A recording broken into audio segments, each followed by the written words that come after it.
Shalom peuple de Dieu, et je sais que vous êtes nombreux en train de nous suivre de partout. Il y a des amis qui sont à New Delhi, je crois qu'à New Delhi on est déjà 21h, oui.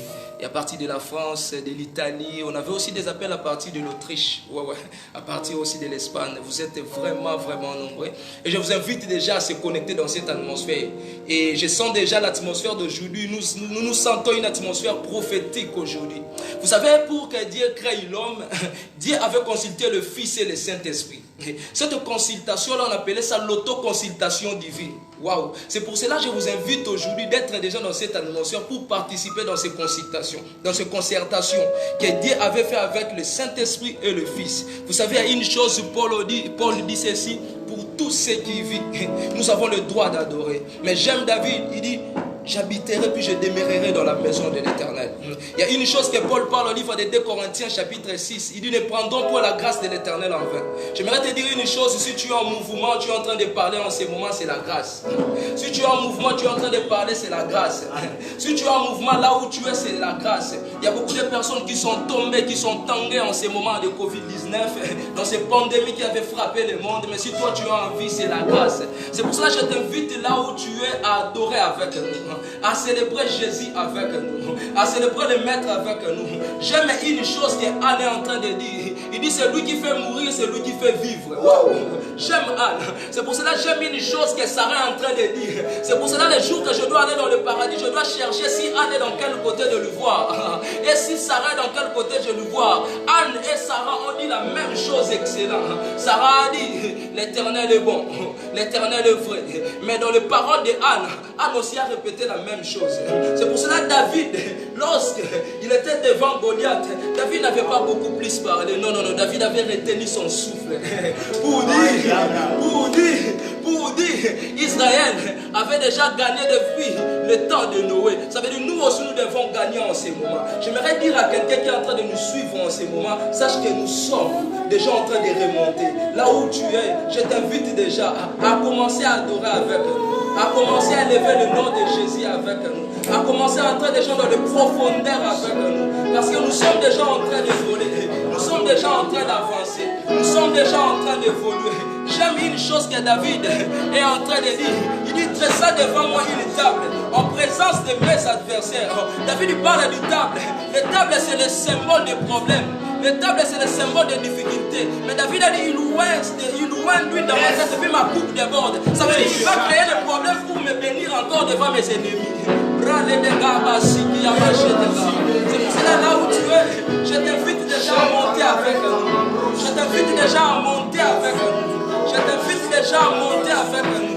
Je t'invite déjà à monter avec nous. Le beau chien.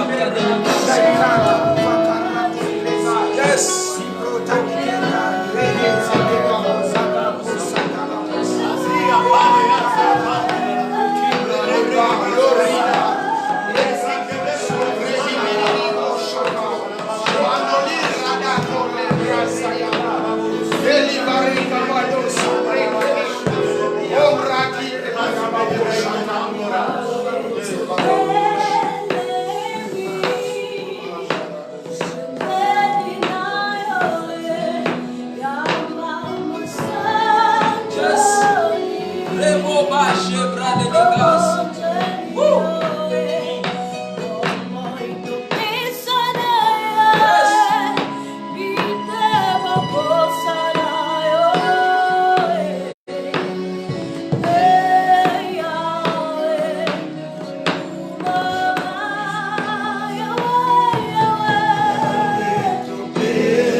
Le jour qu'à Christ a rencontré cette femme samaritaine, il a dit à cette femme, ça ne serait ni sur la montagne, ni à Jérusalem que vous allez adorer.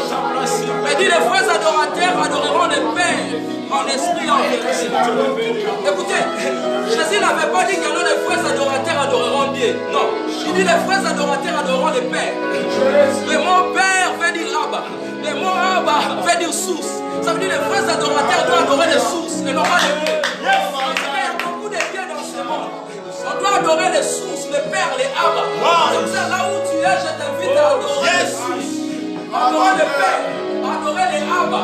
Abba Père. Abba Père.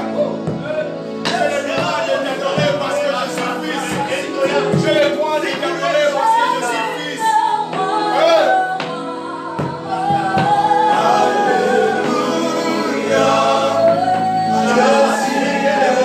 Le roi, le roi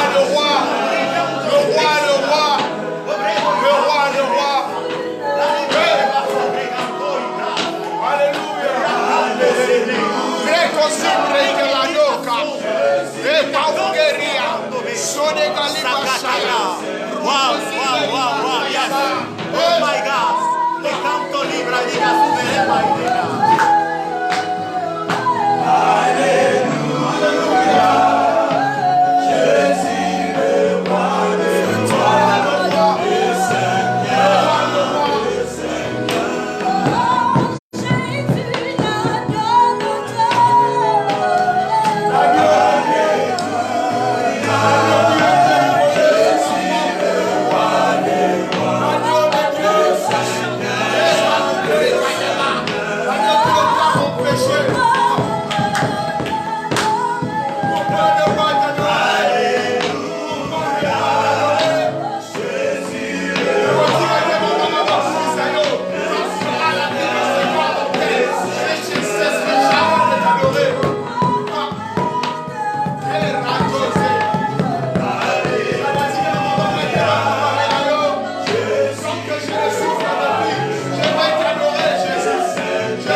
Parce que le lion ne peut pas donner le miel. Le miel, c'est l'abeille qui donne le miel. Mais ce jour-là, le lion a donné le miel. Aujourd'hui, j'aimerais rassurer à quelqu'un. Tu peux aussi amener le miel dans ta famille. Tu peux aussi amener le miel dans ta ministère. C'est possible, c'est capable si tu adores avec nous. C'est pour cela, là où tu es, je t'invite à entrer dans cette atmosphère, de monter avec nous parce que je sens l'atmosphère prophétique qui est en train de combler ces nuits. Là où tu es, je t'invite à élever le nom de ces dieux, à louer le nom de ces maîtres, à élever le nom de ces dieux. La première fois que Jean avait eu la révélation dans le livre d'Apocalypse chapitre 4.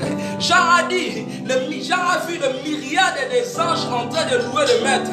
Jean a dit ceci: tout ce que j'avais vu, c'était des anges. Mais dans leur bouche, ils disaient Saint, Saint, Saint est l'Éternel. Mais si vous regardez dans le livre d'Apocalypse chapitre 14, la Bible parle de 144 000 personnes personne portant le nom de son père dans son front, qui était en train d'adorer le maître.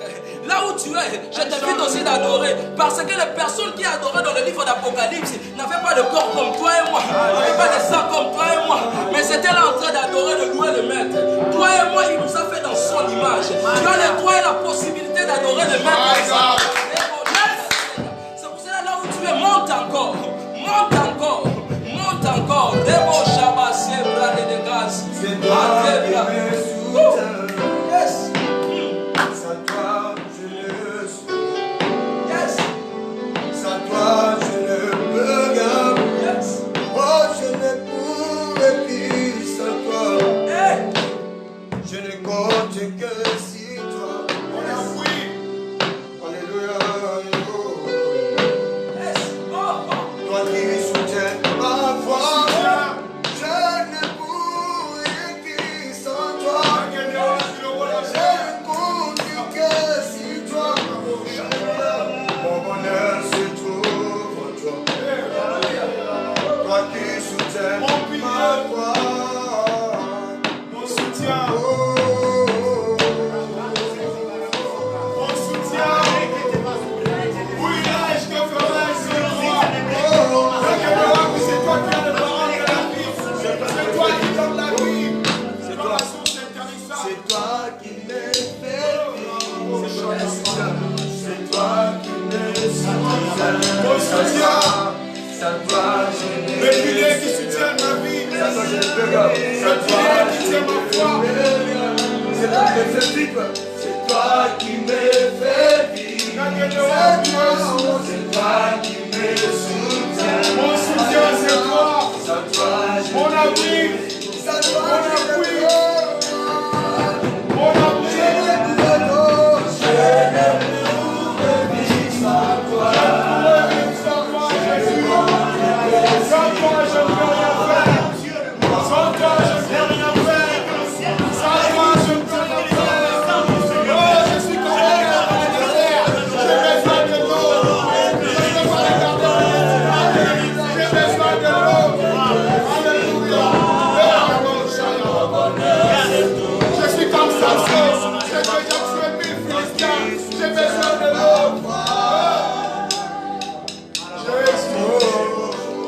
Jésus. J'ai déjà tué 1000 Philistins. J'ai besoin de l'eau.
péché. Le voilà, j'ai dit, je vais ici, mon essayer pour prier ici.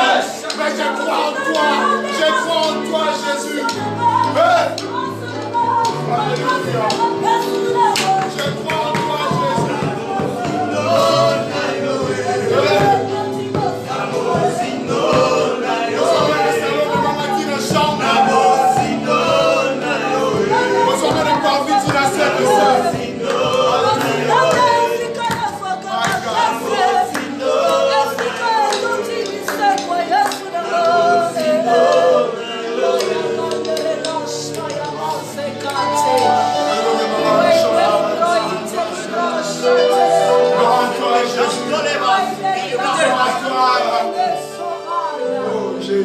J'ai dit, je regardais puis je voyais l'agneau.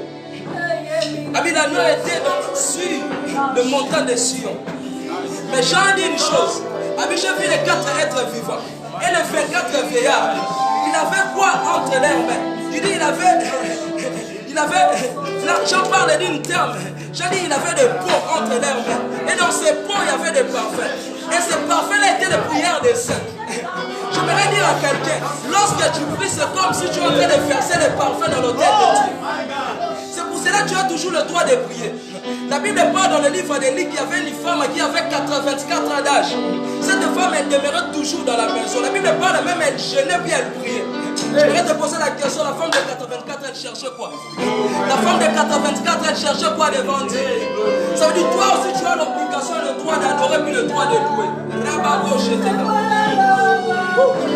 Merci, Abraham de Vegas. Là où tu es, commencez à élever le maître.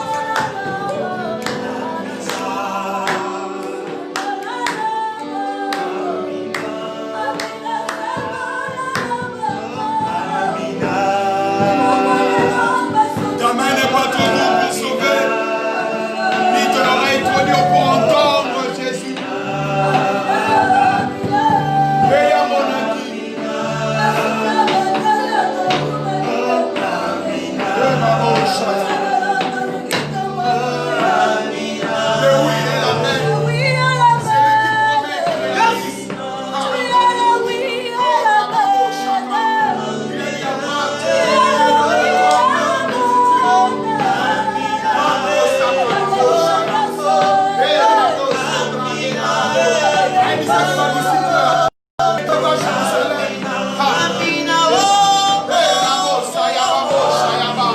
Amina, so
mobile.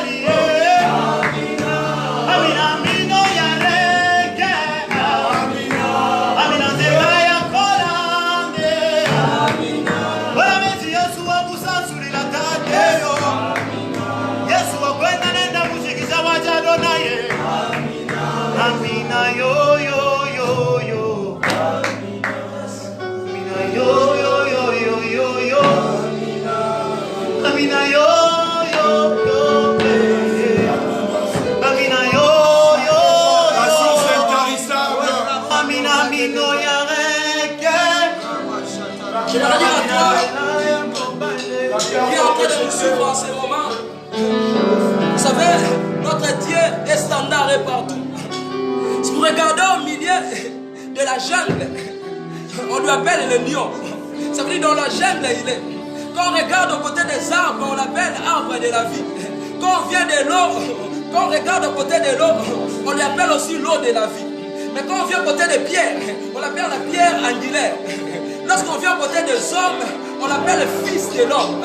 Ça veut dire dans tous les côtés il est. Dans tous les endroits il est. Ça veut dire tu as le droit vraiment et l'obligation. Je te supplie d'adorer ce Dieu, de louer ce maître, d'élever le nom de ce Dieu, de dire à ce Dieu qui il est, combien il représente, quelle est sa force. Tu as le droit, tu as cette obligation. Là où tu es, je ne sais pas d'où tu es. Si tu es dans le salon ou dans ta chambre, tu as le droit de louer. Tu as le droit de louer.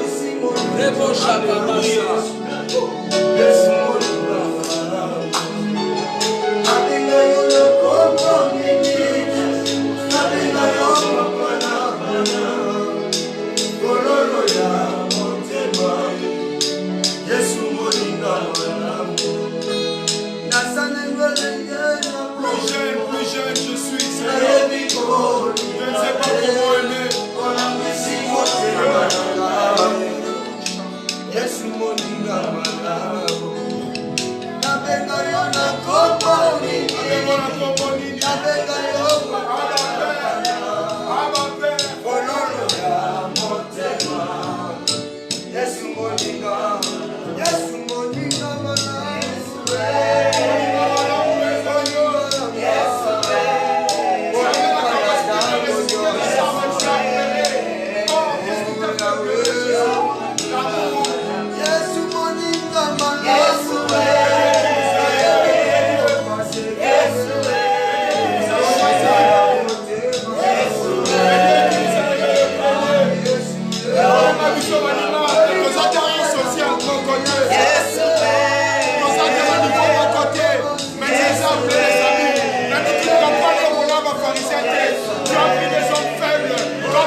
L'Ecclésiaste dit qu'il y a un temps pour parler, aussi un temps pour se taire.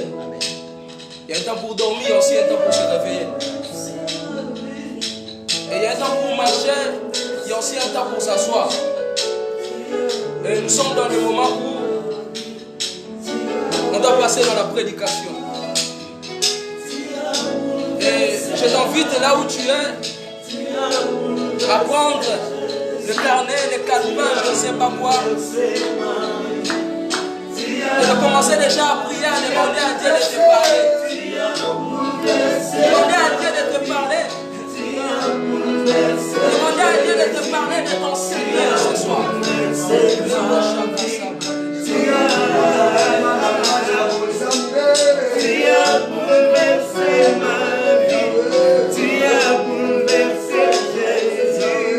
Tu as bouleversé ma vie.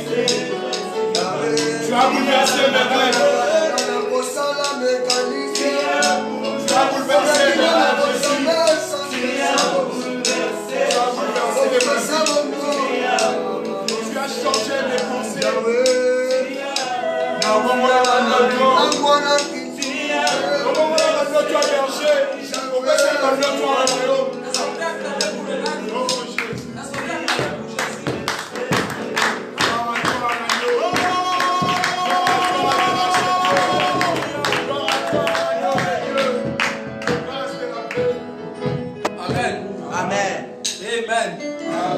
Et je sens que tu es déjà béni là où tu es. Amen. Et si tu étais avec nous ici, vraiment il y a une atmosphère, je le sens. Et comme vous tous vous le savez très bien, on avait déjà publié dans les différentes plateformes notre thème principal. Et le thème était la différence entre le sang de Jésus et le sang d'Abel. Et aujourd'hui, on doit vraiment palper, monter, de faire sortir quelque chose. La différence qui existe. Et pour aller plus loin déjà, mon dictionnaire me parle. Et lorsque on parle des sang de Jésus, mon dictionnaire me dit un fluide qui est constitué. Le dictionnaire me dit c'est un fluide qui est constitué de globules blancs et de globules rouges. Et lorsqu'on parle de fluide, en réalité on parle de quoi? On parle de ce qui coule ou de ce qui est coulant dans le plasma sanguin.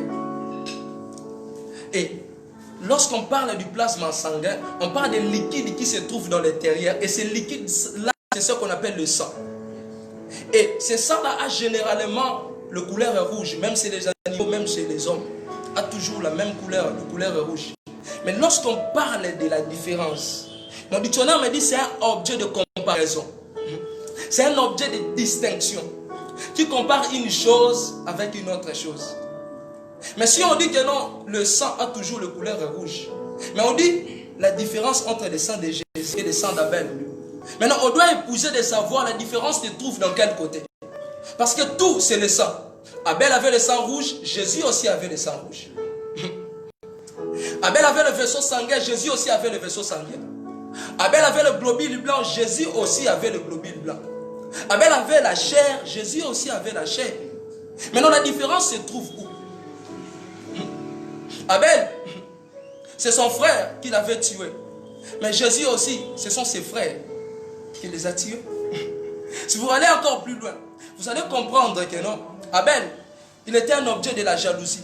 Jésus aussi, il était un objet de la jalousie. Et laissez-moi un peu de vous décevoir dans quelques minutes. Qu'entre Abel et Jésus, sur le plan littéraire, il n'y a pas de la différence. Entre Abel et Jésus, sur le plan littérature, il n'y a pas de la différence. Parce que tous avaient le sang rouge. Mais la différence se trouve dans quel côté? C'est ce qu'on doit épouser aujourd'hui pour savoir. La différence se trouve dans quel côté? J'aimerais dire à quelqu'un, la différence n'est pas dans le contenu. Parce que dans le contenu, comme les anglophones le disent, c'est 50-50. Mais la différence se trouve dans le contenant. Yes.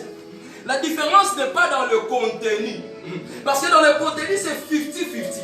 Mais la différence se trouve dans les contenants. À des choses qui se trouvent à l'intérieur. Parce que si vous regardez très bien, vous allez comprendre que le message où le sang d'Abel donnait, c'était le message de vengeance. Le message où le sang d'Abel donnait, c'était le message de vengeance. Mais le message où le sang de Jésus donnait, ce n'était pas le message de vengeance. C'était le message d'amour. Amen. C'était le message d'amour. Amen. C'était le message de miséricorde. C'était le message de paix. C'est pour cela, en vous regardant plus loin, la Bible parle que non, le sang de Jésus parle, mais le sang d'Abel crie. Alléluia. Mais la différence à celui qui crie et celui qui parle. Celui qui crie a besoin de tirer l'attention des personnes pour donner le message. Mais celui qui parle n'a pas besoin de tirer l'attention des personnes. C'est comme si j'appelle un enfant, je dis Agabous, viens, va m'acheter du pain. Je n'ai pas crié. Mais si je dis Agabous, viens, va m'acheter du pain, ça veut dire je ne suis pas assuré.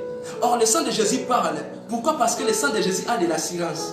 Le sang de Jésus a de l'autorité. Yes. Celui qui parle doucement, c'est celui qui a de l'autorité. Ils peuvent dire que non, viens, va m'acheter du pain, tu vas aller. Mais si j'écris, ça veut dire que je n'ai pas de l'autorité. Oh, il y a encore une autre différence qui se trouve entre le sang de Jésus et le sang d'Abel. Waouh, le sang de Jésus intercède pour ses ennemis. Mais le sang d'Abel acquise ses ennemis. Wow. Il y a la différence qui se trouve à l'intérieur. Le sang de Jésus parle pour ses ennemis, mais le sang d'Abel crie pour la vengeance contre ses ennemis. Et il y a une très grande différence à l'intérieur.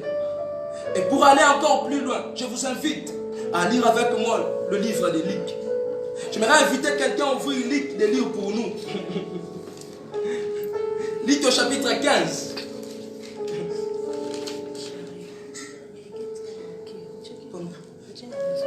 Luc au chapitre 15. Il y a quelqu'un qui peut lire pour nous Luc chapitre 15 à partir du verset 11 au verset 17. Luc chapitre 15 à partir du verset 11 au verset 17. Je lis au nom du Seigneur. Amen. Il dit encore, un homme avait 2 fils. Le plus jeune dit à son père, mon père, donne-moi la part de bien qui doit me revenir. Yes. Et le père leur partageant son bien. Peu de jours après, le plus jeune fils, ayant tout ramassé, partit pour un pays éloigné, où il dissipa son bien en vivant dans la débauche. Lorsqu'il y eut tout dépensé, une grande famine survint dans ces pays, et il commença à se trouver dans les besoins. Il alla se mettre au service d'un des habitants du pays, qu'il envoya dans un champ garder le pourceau. Et c'est lui d'Abel. Yes.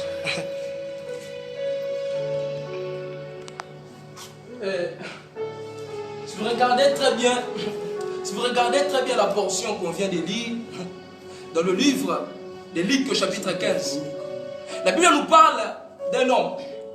On dit que cet homme avait beaucoup d'argent. Le commentateur parle qu'il avait beaucoup d'argent, mais la Bible parle simplement d'un homme. On dit que cet homme avait 2 fils. Et le plus jeune parmi ses fils, un jour, il est venu chez son père et dit, papa, donnez-moi le part de mes biens. Je dois aller loin. Je dois aller chercher ma vie. Je dois aller loin. Savoir comment je dois faire à mon argent. Et le père aussi avait donné l'enfant, c'est bien, son argent. Et la Bible déclare que non, ce jeune homme, il était allé trop loin. Il s'est livré dans les débauches, dans l'impudicité, dans tout ce qu'il pouvait faire. Mais la Bible parle, tout son argent était épuisé. Il n'avait pas de choses à manger, il n'avait pas même de trucs à boire. Il n'avait pas même l'endroit où ce jeune homme, il pouvait mettre la tête ou dormir. Ça veut dire que ce jeune homme souffrait. Je me souviens comment ses cheveux étaient poussés, comment sa bouche dégageait, comment ses ongles étaient poussés. Il ne changeait pas des habits. Il était devenu vraiment sale. Quand tu regardais, tu ne peux pas dire hey, au moins la papa, non, non. Il était sale. Même son identité était déjà terrassée.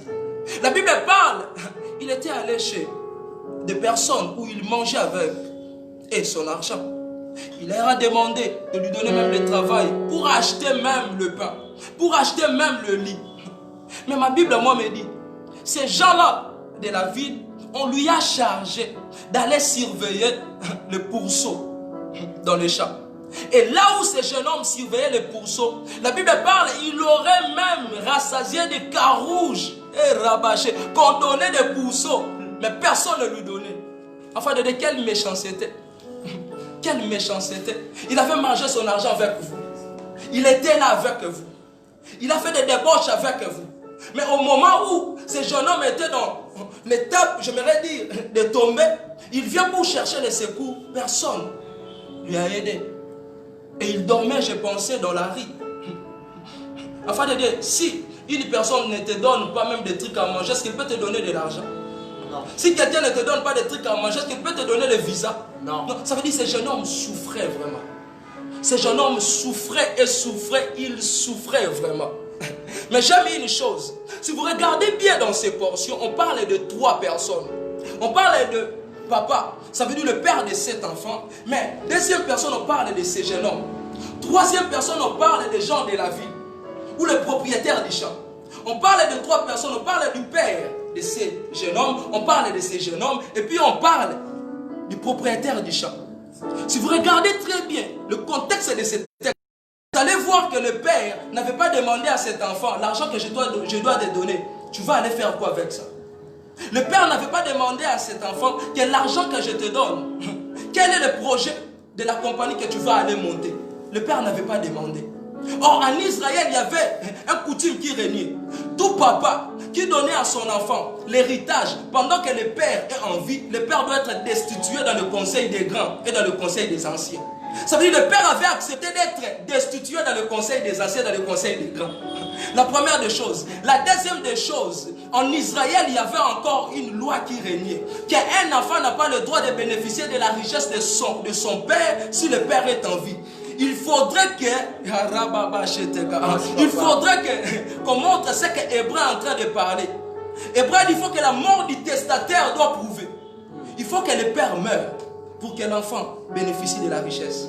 Mais le père avait accepté que j'aime être destitué dans le conseil des grands pour donner à mon enfant l'héritage. Et le père n'avait pas demandé à l'enfant, tu vas faire quoi avec cet argent? Non, le père n'avait pas demandé. Pourquoi le père n'avait pas demandé? Parce que le père a plein de compassion. Le père avait plein d'amour. Non, le père il avait plein de miséricorde.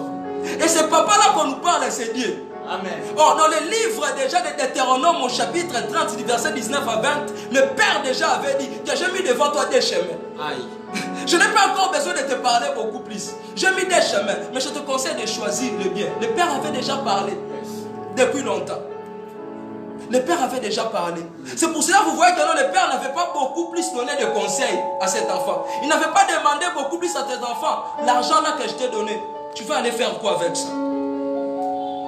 Et deuxième personne qu'on nous parle dans ce texte, c'est ce jeune homme, cet enfant. Et l'enfant là qu'on nous parle, c'est toi et puis c'est moi. On était flattés dans la grandeur que le Père nous avait donnée. On était flattés dans la richesse. Parce que je parle bien. Parce que je prêche bien. Parce que si je suis là, les filles tombent. Parce que j'ai de l'argent, j'ai des comptes bancaires bombés. Je dois faire des bêtises. Je dois aller me prostituer. Je dois aller faire des débauches. Et c'est toi et puis c'est moi. On était flattés dans l'amour et puis dans les honneurs que le Père nous avait donnés. On était flattés dans la joie que le Père nous avait donnée. On était frappés dans le compte bancaire que le Père nous avait donné. On était frappés dans tous les biens que le Père nous avait donnés. Si vous regardez très bien, ce jeune homme vivait la retombée de tout ce qu'il avait fait. Si vous regardez très bien, ce jeune homme vivait la retombée de ce qu'il avait fait. Peut-être toi aussi là où tu es, tu es en train de vivre la retombée de ce que tu avais fait. Peut-être c'est là où tu es. Tu es en train de vivre la retombée que tes parents avaient fait. Peut-être là où tu es en train de vivre la retombée de la débauche ou de la stérilité que tu avais fait déjà. Depuis hier. Mais aujourd'hui tu es en train de vivre ces choses. Mais comme cet enfant était déjà loin de son père. Mais qui allait amener cet enfant près de son père? Qui? Parce que l'enfant était déjà loin. Et vous allez voir que le propriétaire même du champ n'avait pas aussi donné à l'enfant des choses à manger. Ça veut dire que le monde sont comme ça. Au lieu de venir cet enfant, de porter la joie, de porter la compassion, mais il disait, tu avais commis la faute. Tu avais fait les bêtises. Non, continue. Quoi? Ça continue. Et bien qu'il a, non, ça continue, non? Ça signale que le méga est fini. Nous avons un petit souci de méga, mais on continue. On continue. Ça montre les limites. Ils ont tout terminé la vidéo. Yo, écoute, ils en ont retard. Ils en ont bon. Montre. Non, attends. C'est ça. Méga, il y a des besoins ici. Chérie, RTL a dit message awa, message yango.